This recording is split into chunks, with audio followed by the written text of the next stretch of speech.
Hello tout le monde, j'ai envie de vous parler des éléments en astrologie. Il y a donc 12 signes du zodiaque et il y a 4 éléments dans l'ordre: le feu, la terre, l'air et l'eau. Le bélier, le lion et le sagittaire sont donc des signes de feu, donc des signes d'action, avec beaucoup d'énergie, une énergie qu'ils ont besoin d'extérioriser, ils ont besoin d'agir dans le monde extérieur. Et par contre, ils sont différents tous les trois. Le feu du bélier, c'est le feu qui jaillit, c'est le feu d'artifice, c'est la flamme qui s'élève. Donc ça, c'est vraiment l'énergie brute, celle qui commence les choses en fait. Ensuite, le feu du lion, c'est un feu par contre qui est peut-être moins spectaculaire que celui du bélier, mais qui est la flamme qu'on entretient, qui est ce qui est finalement une réalisation par le feu, donc un feu sur lequel on souffle pour qu'il soit durable. Et finalement, nous avons ensuite le feu du Sagittaire, qui lui est le feu en mouvement, le feu qui s'élance, les flammes qui jaillissent, mais cette fois pas le feu du début du lancement du bélier, mais le feu qui se transmet, le flambeau. Le flambeau, c'est un beau symbole pour le Sagittaire. Ensuite, le deuxième élément dans le zodiaque, c'est celui de la terre, donc les signes du taureau, de la vierge et du capricorne. La terre, bien sûr, c'est la nature, c'est aussi ce qui est concret, ce qui est palpable, ce qui est réalisable. C'est le principe de réalité. Et alors la terre du taureau, par contre, c'est une terre de printemps, c'est la terre qui porte les fruits, qui va où tout fleurit. Donc c'est la terre joyeuse, c'est posséder les choses et en profiter, avoir du plaisir. Voilà, c'est la terre féconde et joyeuse. La terre de la Vierge, c'est la terre des moissons. Donc en fait, les fruits, les plantes, les fleurs, tout est parvenu à maturité et on doit maintenant trier le bon grain de l'ivraie pour engranger ce qui va nous permettre de traverser l'hiver, d'où la persévérance, l'anticipation de la Vierge, donc cette terre en fait qui finalement est en train de se transformer et va aller vers une terre plus aride qui nous mène à celle du Capricorne, la terre du cœur de l'hiver, la terre apparemment gelée, mais sous le sol, en fait, tout est là, parce que il faut aussi penser que le Capricorne démarre avec le solstice d'hiver. Or, le solstice d'hiver, c'est la nuit la plus longue de l'année, mais ça veut dire que dès le jour suivant, même si c'est imperceptible, eh bien, le jour commence à réaugmenter. Et donc, dans le Capricorne, il y a cette apparente froideur ou sérénité, mais en dessous, tout est là, tout se prépare. Et c'est pour ça que le Capricorne, c'est la terre du temps, c'est la terre de la persévérance, de la ténacité, de l'endurance. Ensuite, le troisième élément, c'est l'air. L'air, donc les signes dans l'ordre des Gémeaux, de la Balance et du Verseau. L'air, c'est le symbole de la communication, l'échange. Il faut que ça soit fluide, que ça bouge, que ça se partage. Et l'air des Gémeaux, ben c'est le premier signe d'air, donc l'air est dans tous les sens, c'est un besoin fou d'oxygène, de découvrir plein de choses, c'est l'air qui circule dans tous les sens.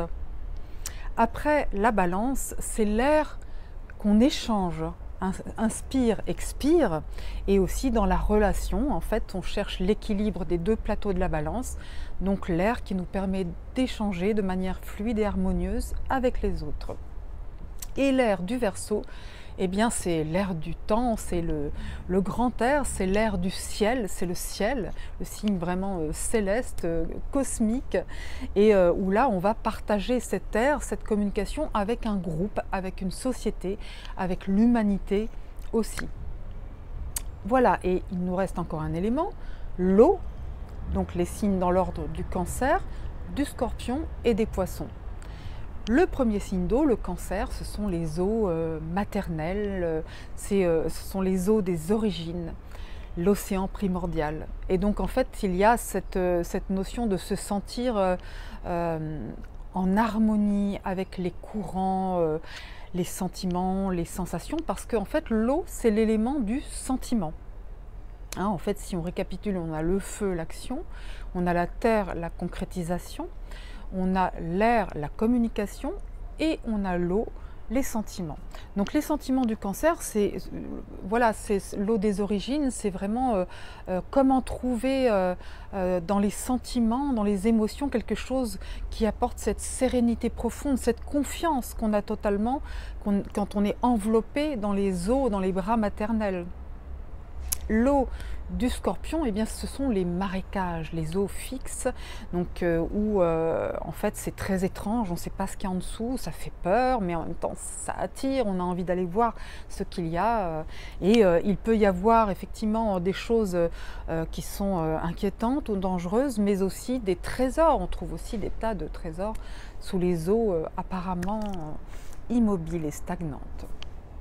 Et les eaux du dernier signe du zodiaque, les poissons, alors là c'est le grand océan, le grand bain, et donc où tout est en communion, en fusion, en empathie, en compassion, donc on baigne tous dans le même fleuve, et donc où les cœurs, les âmes se réunissent.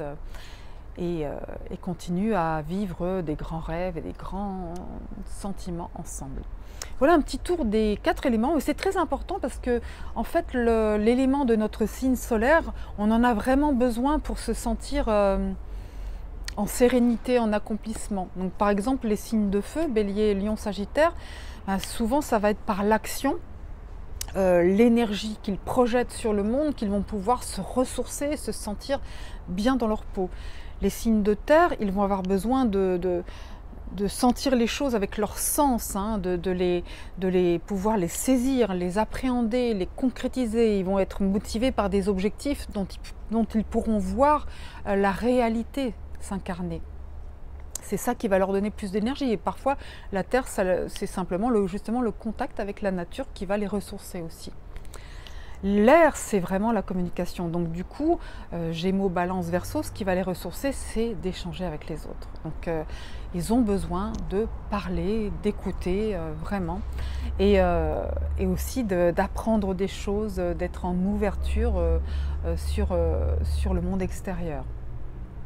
C'est ça qui va les ressourcer. Et puis ils peuvent aussi aller prendre un bol d'air dans la nature aussi. Et l'eau, par contre, se ressource avec un environnement émotionnel favorable dans lequel ils se sentent en sécurité. Et bien sûr aussi avec l'élément eau qu'on peut vivre sous différentes formes. C'est aussi valable pour votre ascendant, c'est-à-dire que l'ascendant étant vraiment le tempérament, le caractère, le corps, la manière dont vous êtes ressenti, aussi perçu par les autres, ce que vous exprimez face au monde, eh bien l'élément de votre ascendant, il va être très important aussi pour vous nourrir, vous alimenter en énergie positive. Et ce qui veut dire que vous allez privilégier 2 modes en fait élémentaux.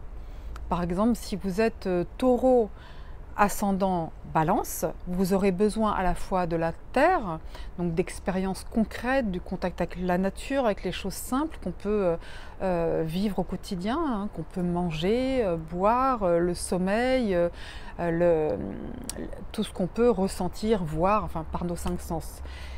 Et vous aurez aussi besoin, par l'ascendant balance, de la communication harmonieuse avec un partenaire, un conjoint, un associé, etc.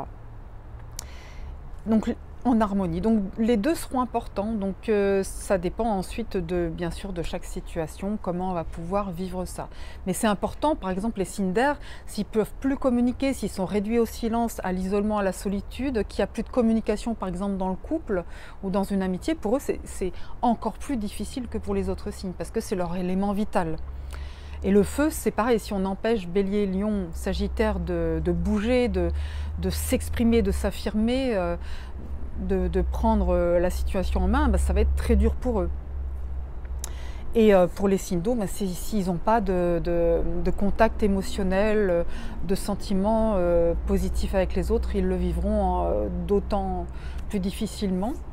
Et voilà. Et la terre, pardon, la terre aussi, c'est si on prive la terre de réalité, si on la coupe du réel, eh bien en fait elle peut vraiment se sentir aussi insécurisée, déstabilisée. Il lui faut des preuves concrètes aussi des choses, des preuves concrètes, sinon insécurité au programme. Alors voilà, dans la foulée de ce tour des éléments reliés aux signes, eh bien, j'avais aussi envie de vous parler du maître de votre ascendant.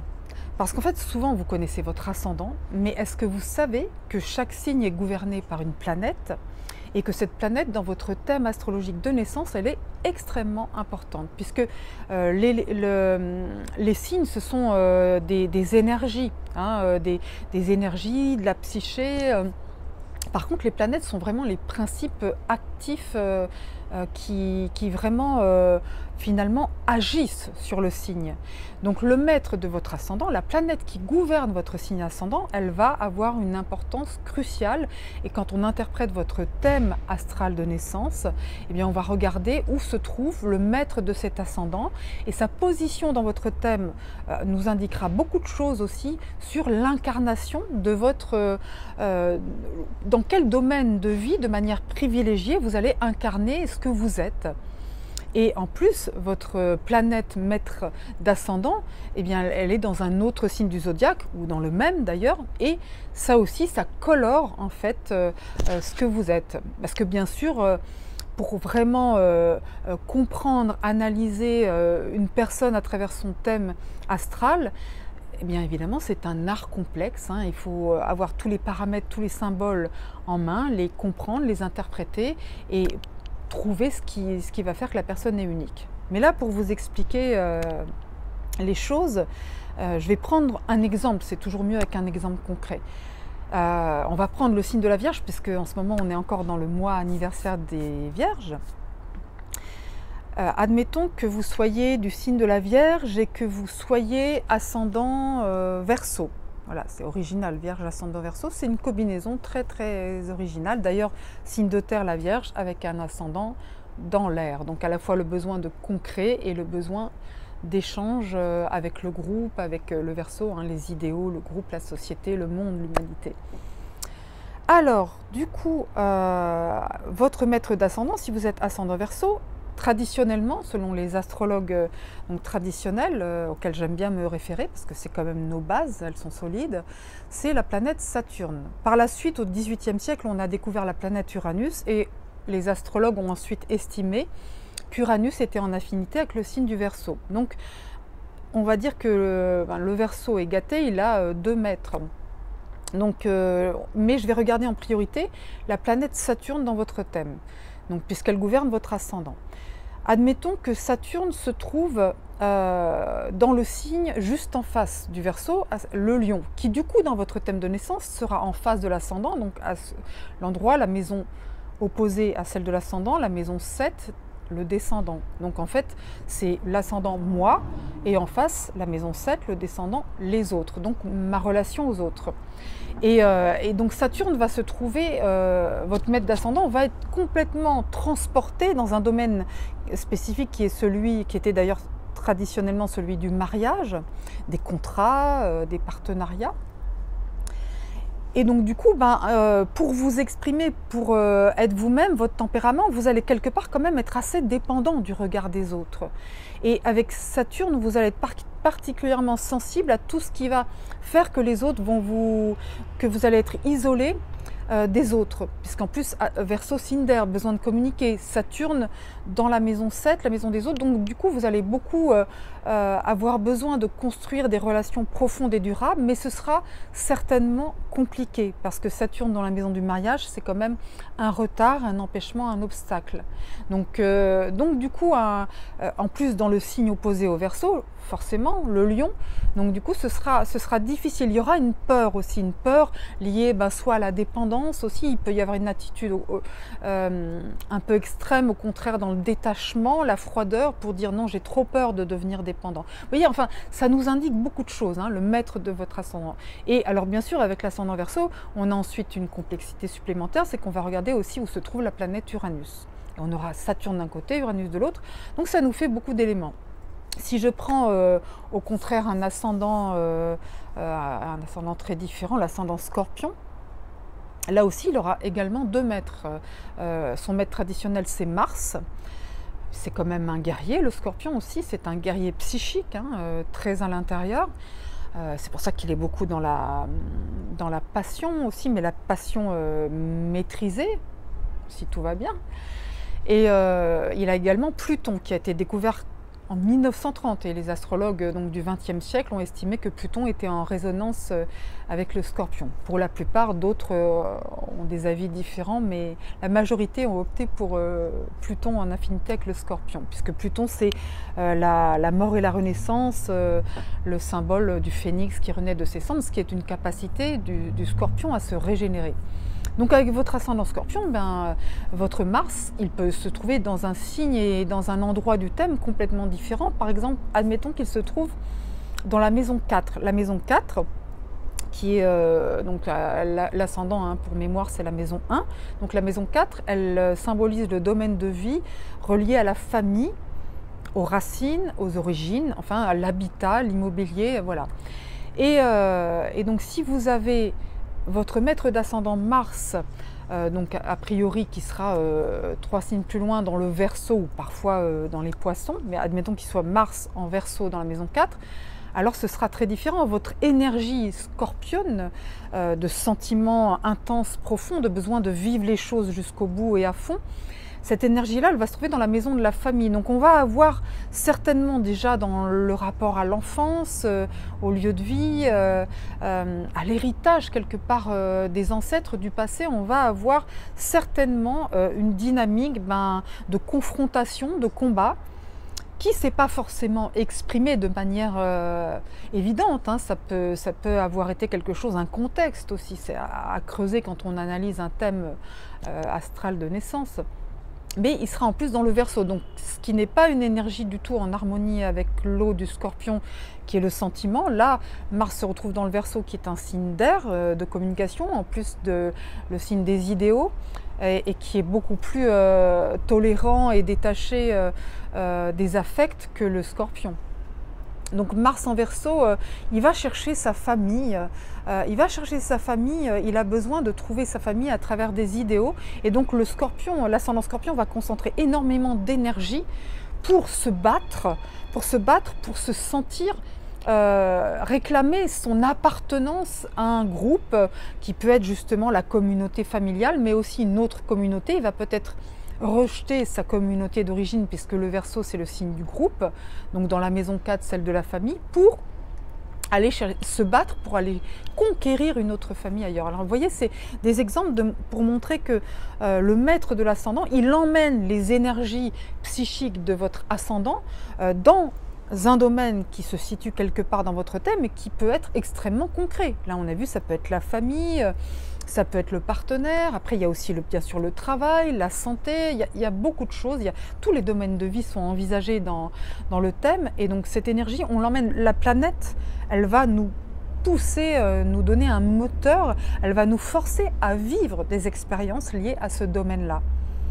Parce que c'est le maître d'ascendant, et c'est comme ça aussi qu'on va se confronter au monde, le comprendre, l'intégrer, l'incorporer. C'est comme s'il y avait quelque chose, une force en nous qui nous poussait vers ces expériences de vie. Et après, je ne rentre pas davantage dans le détail parce que évidemment, il ne suffit pas de dire le maître d'ascendant est dans telle maison, dans tel signe. Et quand on a dit ça, on n'a pas tout dit, mais là, j'essaye de vous donner quelques clés, de vous expliquer simplement, j'espère, quelques notions. En tout cas, si vous voulez poser des questions sur tout ce que je viens de vous dire, si vous avez, voilà, n'hésitez pas à vous exprimer en commentaire ou même en message privé, parce que je vous répondrai dès que possible. Mais vraiment, si vous avez envie d'éclaircissement sur ce que je vous ai dit, vous pouvez me dire tiens, ça, j'aimerais revenir dessus pour mieux comprendre. Parce que c'est vrai que c'est très vaste, c'est très vaste, mais en fait, ce sont quand même des choses très importantes de base. Votre signe, votre ascendant. On avait parlé aussi dans une autre vidéo du signe de la lune, et ça j'y reviendrai aussi parce que c'est fondamental, le signe où se trouve votre lune de naissance. On a les autres planètes et on a donc ce maître d'ascendant qui est très important. Et voilà, et la prochaine fois, on continuera à parler d'autres sujets liés à l'astrologie, voilà, avec l'envie de partager avec vous cette magnifique philosophie de vie qu'est pour moi l'astrologie, et je pense que ça nous apporte ça peut nous apporter beaucoup de conscience, donc de la lumière, donc de l'énergie. Voilà, et je souhaite plein de bonnes choses à tous dans ces temps qui sont pas simples. Je vous renvoie vers ma vidéo sur Mars rétrograde. Voilà, plein de bonnes choses à vous, belles étoiles.